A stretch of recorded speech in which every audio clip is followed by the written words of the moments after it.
So that's an ADSW first, where the chairman and CEO of a major energy company is trying to find the moderator. No, the idea was I was going to come out when that video was done to bring you up. There you go. That's okay. But I appreciate the fact you want to get on stage early. And this in fact, I was listening to the previous speaker. I know. No. Very interesting. This is almost like speed dating because we have 10 minutes. So we'll jump right into it. I'm sure you saw Dr. Sultan Al-Jaber's speech this morning. He said we need to follow the data and not the drama, and to focus on what we should see is 500% demand energy growth in data centers by 2040. And then you have the growth of the global south, as you have focused on, particularly with your investments in Africa. So how much do you need to evolve now? Because we've had the conversation 5 years ago that we could hit peak oil demand and then the rise of gas, and now the ushering in of AI. Does TotalEnergies need to be really flexible in this new market? And it's interesting because your target, most think of you as an oil and gas player, you're going to grow your green energy power generation fourfold by 2040, which seems very ambitious. In fact, we make the analysis in 2020 when Total became TotalEnergies, that beyond the oil and gas, which is our traditional energy, which is the energy of today, the growing part of the energy mix will be electricity. And so we decided to embark to TotalEnergies, which means adding electricity. For two reasons by that time. One was decarbonization. If you want to decarbonize, you need to electrify. The other reason is that when you observe in many global south countries where people have a better way of life, they go to air conditioning growth, so it's electricity again, second observation. And now all that is validated with this AI demand for electricity. So I remember when I became CEO, we said that we bought a battery company saying the 21st century will be the century of electricity. All that is what is happening today. So in fact, TotalEnergies has, I would say, anticipated on this ground. To be honest, it's going quicker because of this AI revolution. And so we are very well positioned. And why did we do that, by the way? There's other reason. Is that when we analyze this green electricity, renewables, which is obviously a way to combine sustainability and growing energy demand, it's intermittent. And this intermittency, you need to cope with it because data centers, again, they are very, I would say, they are customers who want permanent, very high reliability of electricity for data centers. And the way to do that is to combine renewables intermittency with gas-fired power plants. Gas is part of our traditional energy. So there was another motivation, which is to move gas to power, renewable to power, and this is what we call today clean firm power by combining all that. In the same time, we see the rise of batteries. And of course, all that is going in the same direction, which is to deploy and to be able to invest and to answer to this huge demand for more and more electricity. Can I ask you a question? You've been very prescient in diversifying your portfolio, but I find it fascinating that investors don't appreciate it. So if you look at the highest valuations for the global energy players, they're pure play oil and gas, right? If you take an ExxonMobil, for example, the US, or a Shell leaning more into oil and gas. The US pure players, that's true, that's linked to market. But by the way, I will say it's true, but that means that you can buy the shares of TotalEnergies, but they will appreciate now.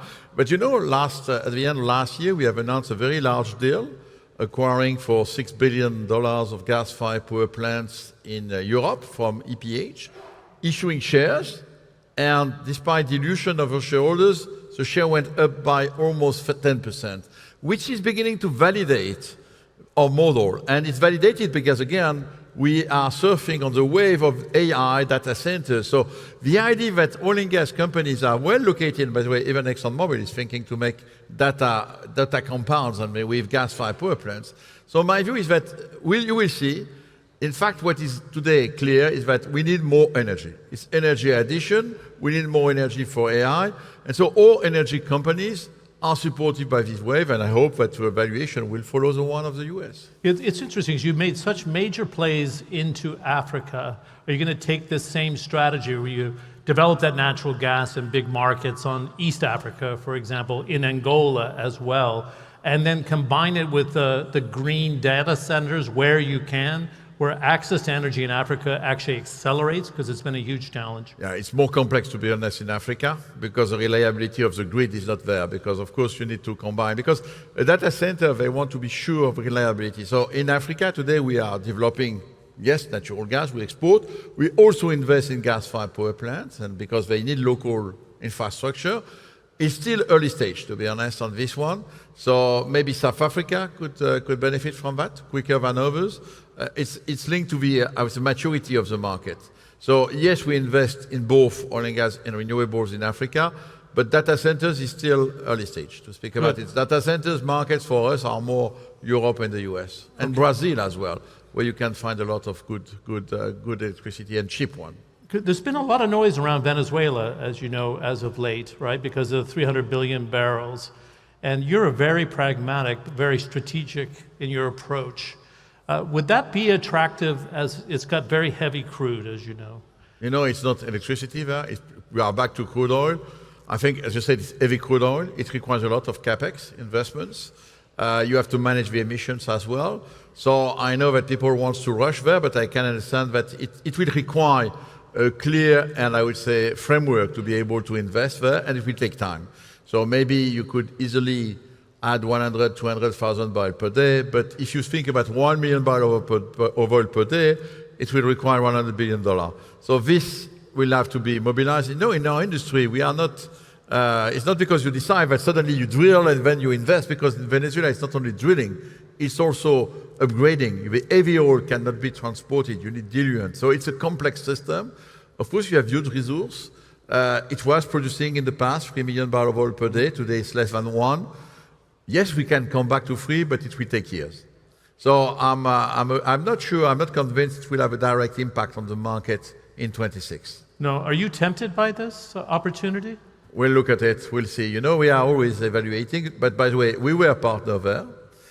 We were obliged to leave because the safety conditions were not there. So, you know, for me, the framework needs to be clear, and we need to put together a certain number of elements in order to be able to invest. I will tell you the truth is not high in my agenda.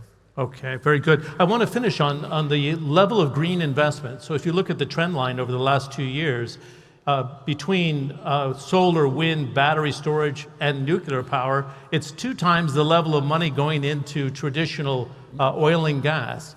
And that's a positive, but the global narrative says we're moving out of renewables, and that's not the case. It's not true, we are not moving out. You know, it's not because you have a dominant rhetoric today, and even, by the way, in the US. You can tell you in the US today, we are big investors there. We have built 2 gigawatts last year, 2 gigawatts this year again, because the Congress, in fact, made the conditions quite smooth to be able to maintain. It's true that some parts, like, for example, offshore wind, is today too expensive compared to other ways to produce electricity, because at the end, the objective is to make affordable electricity. But you know, in the US data centers, all that, it's all of the above of that, all what you can. And I discussed recently with Chris Wright, the Secretary of Energy of the US. He told me solar is fine, because they want to answer the demand. So yes, you mobilize gas-fired power plants, but you need to build them. The supply chain today to build new gas-fired power plants take 2-3 years. So if you want to answer to the demand tomorrow, you can revive some old coal-fired power plants, but you can also capture what solar plants. Building a solar plant in Texas, it takes 18 months. So it's also this approach. You need to be pragmatic and not dogmatic. And what is true is that we need to select the means of production which are developing the most affordable electricity. And that's, I think, what should drive us for investment. Good. So yes, it's good investment, and I think on our side we'll maintain the investments around $4 billion in green energies. We continue to do it because energy, you need to have a vision on the medium and long term. So no, it's not just short-term policies. What we require is a long-term vision. When you have the battery costs last year have been divided almost by 2. So suddenly you see a new capacity to develop batteries and then to combine with renewables. So this market is evolving. And you know, at the end of the day in energy, you must be driven by long-term strategy, technology, and sound policies, not swing policies. Great. This target that you set for yourself, a four-fold increase by 2030 to 100 to 120 terawatts of power generation, that's big. Yeah, but we are already at 50, so it's times 2 now. Yeah. Yes, but we will achieve it. In 5 years, we managed to go from 0 to 50 terawatt hour. So continuing the path, because it's clear, again, and that's why it's important to keep consistency of the strategy and to keep the vision. And we are helped by all these improvement of technologies. Great. Thanks for joining us. Thanks for keeping it very crisp as usual, and even entertaining a question on Venezuela, which everybody's asking about today. Yeah. For those who follow oil, you know that's pretty thick stuff down there, as you said. We'll see. Thank you very much, John. Are you going to exit front row or to the side? Front row. Okay. No, it's fine. Thank you. Thanks. We'll see you later.